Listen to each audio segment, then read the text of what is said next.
শীতকাল কবে আসবে তার খোঁজ সুপর্ণা রাখুক বা না রাখুক, দিল্লিবাসী অবশ্যই রাখে। কেননা প্রতিবারই শীতকাল আসতে না আসতেই দূষণের ছোবলে জেরবার হয় জনজীবন।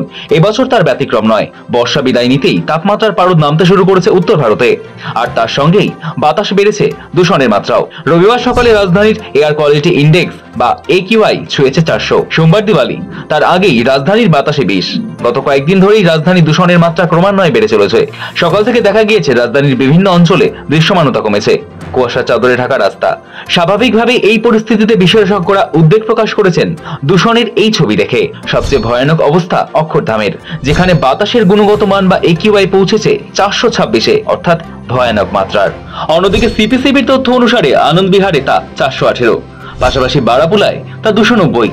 পরিস্থিতি নিয়ন্ত্রণে রাখতে ইন্ডিয়া গেটের সামনে জলকামান দাগা হয়েছে। সেখানে রবিবাসরীয় সকালে দূষণের মাত্রা ছিল 269।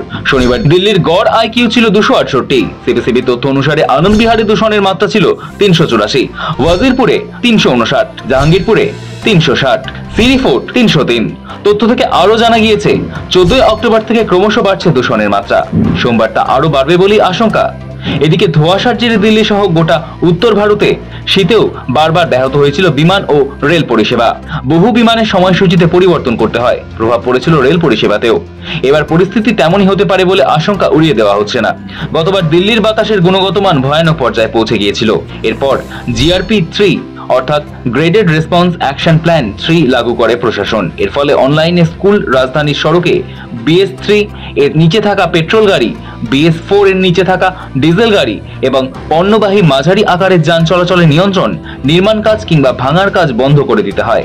রাজধানী দিল্লি সহ গোটা উত্তর ভারত যে ভয়ঙ্কর পরিবেশ দূষণের মুখোমুখি হয় তার অন্যতম কারণ শস্যের গোড়া পোড়ানো। এদিকে দিওয়ালিতে বাজি ফাটানোর সময়সীমা বেঁধে দিয়েছে সুপ্রিম কোর্ট। তবে ফাটানো যাবে সবুজ বাজি। বাজি ফাটানোর সময়সীমা সকাল 6টা থেকে সকাল 8টা এবং সন্ধ্যে 8টা থেকে রাত্রি 10টা। এদিকে মেঘমুক্ত আকাশে রাজধানীতে আগামী কয়েকদিন বৃষ্টিপাতের সম্ভাবনা নেই বলেই জানিয়েছে আবহাওয়া দপ্তর। ফলে দূষণ আরো বাড়বে, দৃশ্যমানতা উল্লেখযোগ্যভাবে কম থাকবে। এখন ভোরের দিকে হালকা কুয়াশার চাদরে ঢেকেছে দিল্লি। এরপর আরো ঠান্ডা বাড়লে ধোঁয়াশা আরেকটি প্রতিবন্ধকতা হয়ে দাঁড়াবে দিল্লিতে। ফলে সব মিলিয়ে দিল্লির আবহাওয়া চিন্তা বাড়াচ্ছে। ব্যুরো রিপোর্ট, সময় কলকাতা।